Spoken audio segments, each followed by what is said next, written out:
Halo teman-teman kelas 8, bagaimana kabarnya? Semoga selalu dalam keadaan sehat ya. Nah, sekarang kalian tidak terasa nih sudah memasuki term 3. Materi yang akan kalian pelajari termuat dalam KD 3.3, yaitu memproyeksikan nilai dan semangat kebangkitan nasional tahun 1908 dan Sumpah Pemuda tahun 1928 dalam bingkai Bhinneka Tunggal Ika. Namun dalam video pembelajaran kali ini yang akan kita bahas adalah tentang semangat kebangkitan nasional tahun 1908. Penjelasannya kita simak ya.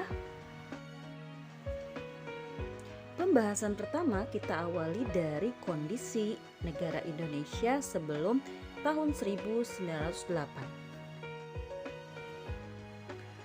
Rusaknya ekonomi Eropa akibat peperangan dan berkembangnya teknologi pelayaran pada abad ke-15 menyebabkan negara-negara di Eropa melakukan ekspedisi untuk mencari sumber-sumber ekonomi baru di seluruh dunia. Ekspedisi ini banyak menemukan sumber ekonomi dan lahan baru untuk dilakukannya perdagangan. Ternyata pada kenyataannya bangsa Eropa ini tidak hanya melakukan perdagangan, melainkan langsung menguasai dan menjajah negara yang mereka anggap baru mereka temukan. Salah satunya negara Indonesia. Mereka, bangsa-bangsa Eropa ini menjajah baik dari sumber daya alamnya maupun sumber daya manusianya. Nah, ternyata penjajahan Belanda di Indonesia itu dilakukan dalam berbagai bentuk kekerasan. Nah, penjajahan ini diawali ketika didirikannya POC pada tanggal 20 Maret 1602.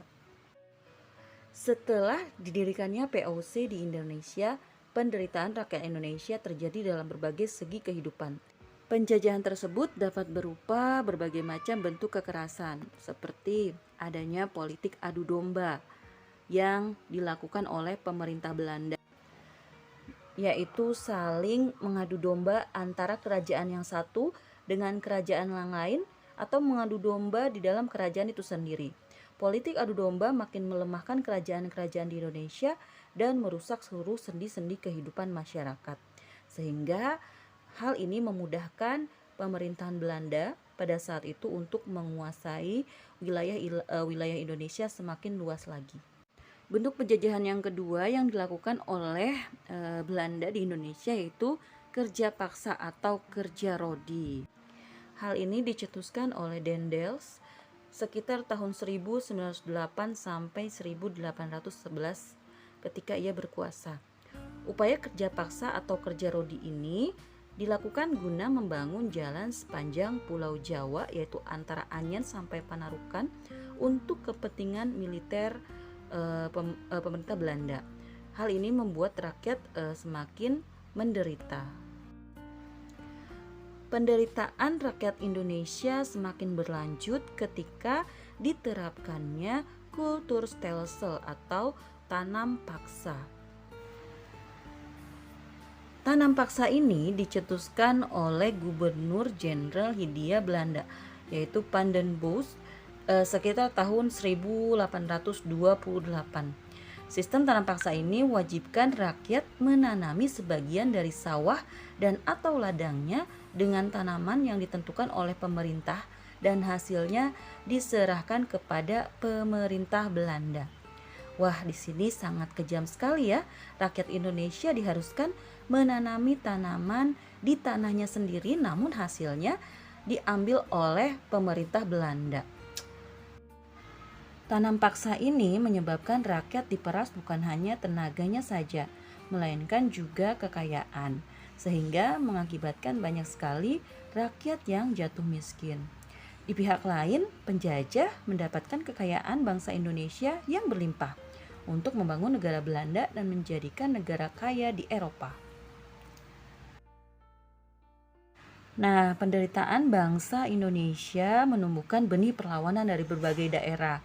Perjuangan melawan penjajah dipimpin oleh baik itu oleh kaum ulama, oleh bangsawan, misalnya seperti Sultan Hasanuddin yang melakukan perlawanan di Sulawesi Selatan, Sultan Ageng Tirtayasa di Banten, Tuanku Imam Bonjol di Sumatera Barat, dan lain sebagainya.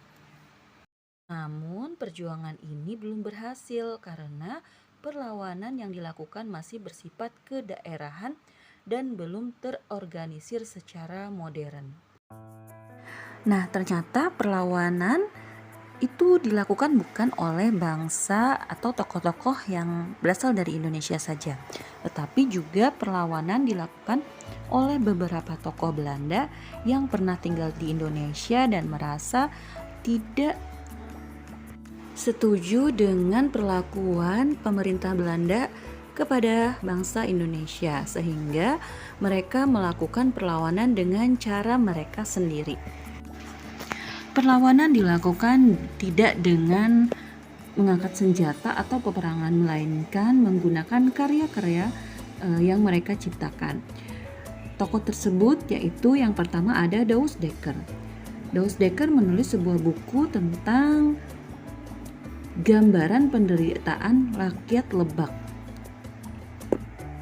Sedangkan yang kedua Mr. Van de Venter yang mengusulkan politik balas budi atau ethics politics.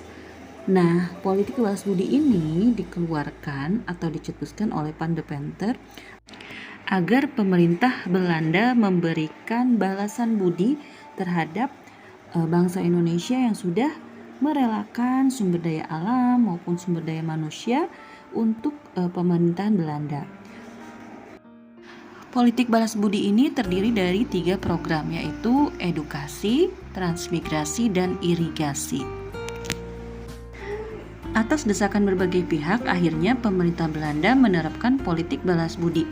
Namun, politik balas budi ini bukan untuk kepentingan rakyat Indonesia, melainkan untuk kepentingan pemerintahan Belanda. Contohnya, irigasi dibangun untuk kepentingan pengairan perkebunan milik Belanda, pembangunan sekolah atau edukasi bertujuan untuk menyediakan tenaga terampil dan murah. Di sisi lain, pembangunan sekolah melahirkan dampak positif bagi bangsa Indonesia, yaitu munculnya masyarakat terdidik atau mulai memiliki pemahaman dan kesadaran akan kondisi bangsa Indonesia yang sebenarnya. Bangsa Indonesia saat itu kondisinya bodoh, terbelakang, dan kemiskinan merajalela.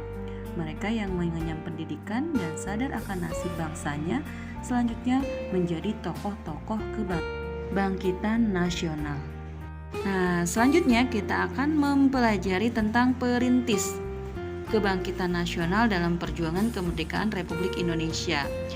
Perintis kebangkitan nasional dipropoli oleh organisasi pertama di Indonesia, yaitu Budi Utomo.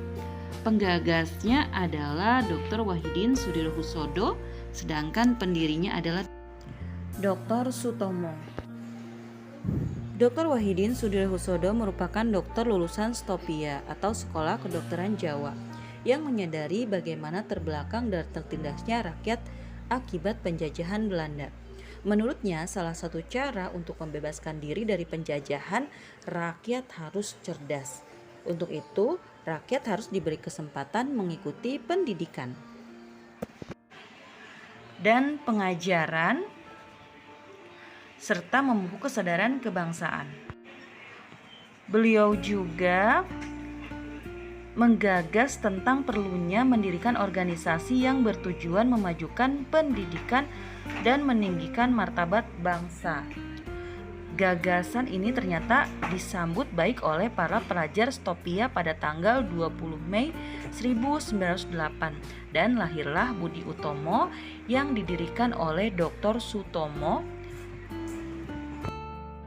Budi Utomo berasal dari kata Sansakerta, yaitu budi atau budi berarti keterbukaan jiwa, pikiran, kesadaran akal atau pengadilan, yang juga bisa berarti daya untuk membentuk dan menjunjung konsepsi dan ide-ide umum. Sedangkan Utomo berasal dari kata Sansakerta juga, yaitu dari kata utama yang dalam bahasa Sansakerta berarti tingkatan pertama atau sangat baik.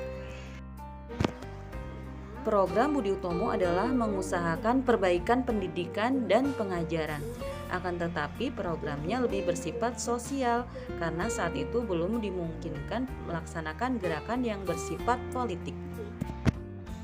Nah, melalui organisasi Budi Utomo ini merupakan organisasi yang mempelopori kebangkitan nasional di Indonesia.